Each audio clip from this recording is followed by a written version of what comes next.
This has been a tragic, tragic week. Elon Musk has become, as he says, the chief twit. He has taken over Twitter. He's fired its top executives. He's taking the company private.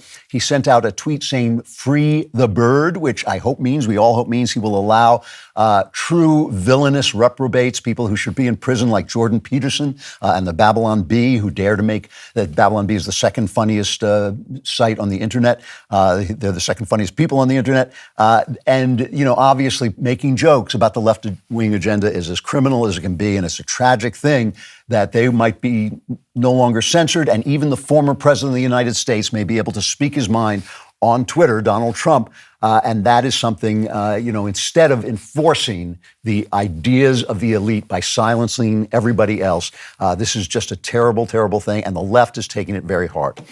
There is an article, this is an unbelievable article, in a subreddit called Society and Culture. And the writer echoes a recent op-ed on Knucklehead Row, the opinion page of the New York Times, a former newspaper. That op-ed was titled, "Free Speech is Killing Us." I'm not making this up. The subreddit Society and Culture says this, and this is not a signed article. I couldn't find the author, so we'll just attribute it to the site. "Elon bros are killing us with free speech. I want to be cruel, but the mods won't let me," is their best argument for free speech. "The days since the announcement of Elon Musk taking over Twitter have been surreal for me. I've alternately bawled my eyes out and wallowed in an almost comatose state, unable to comprehend, to accept what must come next. Jeff Jarvis speaks for all of us when he says it feels like the last evening in a Berlin nightclub at the twilight of Weimar Germany. White cis males and their sycophantic servants will be let loose to do as they will all over the platform, because abuse and driving folks to suicide is what it all boils down to. They're going to misgender people. That's what he's talking about. They're going to misgender people, which will drive them the wrong pronoun. There's nothing more dangerous than a wrong pronoun. That will drive you to suicide, kind of like a car going off a cliff. You get in that pronoun and just boom and off and crash. It's terrible. Here is Dr. Lauren Hall Liu, who identifies as she, her, because she's a woman. She says, FYI, academic freedom and freedom of expression are dog whistles for silencing decolonial, anti-racist, trans-inclusive, and other progressive voices. Now, you notice no one is silencing she, her. She, her is silencing people who oppose her, but not letting she, her silence people is silencing her in her mind. Anyway, the Society and Culture article in subreddit concludes, free speech isn't the right to speak out against power. Free speech is an AR-15, and it's loaded, and they're pointing it at our heads. So the left is not too hysterical about they're losing the right to censor people on Twitter.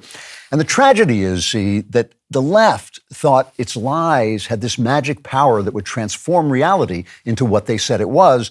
But the magic only worked. It only worked so long as no one was allowed to speak the truth. And that just made the magic. It was like a kind of delicate, beautiful pink bubble that embraced the universe, changing it into what they wanted it to be. But the minute you spoke the truth, the bubble just burst, and suddenly we were back in reality.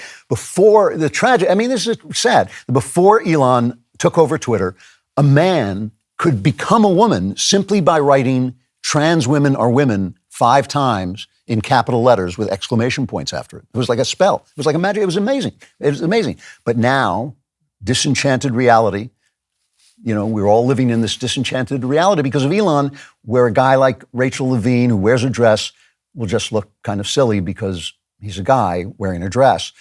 Before Elon came climate change. Climate change was an existential threat, so you could become a hero by gluing your face to a great work of art.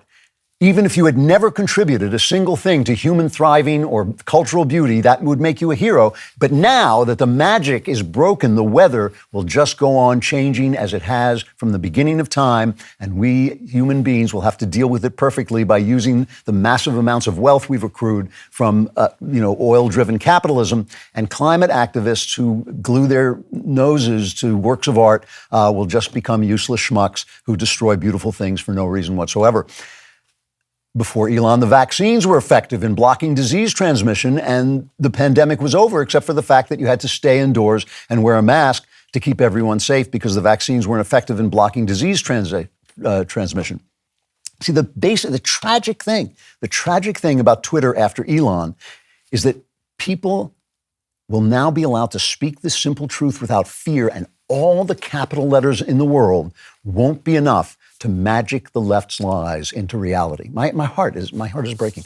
And living in reality, it means that you have to be who you were born to be. You have to be male or female in the image of God. You have to be not heroic at all, because all of your emergencies are actually fantasies ginned up to gain political power. And you're not a victim, but you're just a bully who silences people while saying that they're silencing you. Reality, being who you really are, is very, very hard spiritual work. It is the hard spiritual work of life. So this is tremendously sad. Thank God there's still TikTok. If you want more Klavan-y goodness, and I know you do, like and subscribe, and please subscribe to the Andrew Klavan Podcast.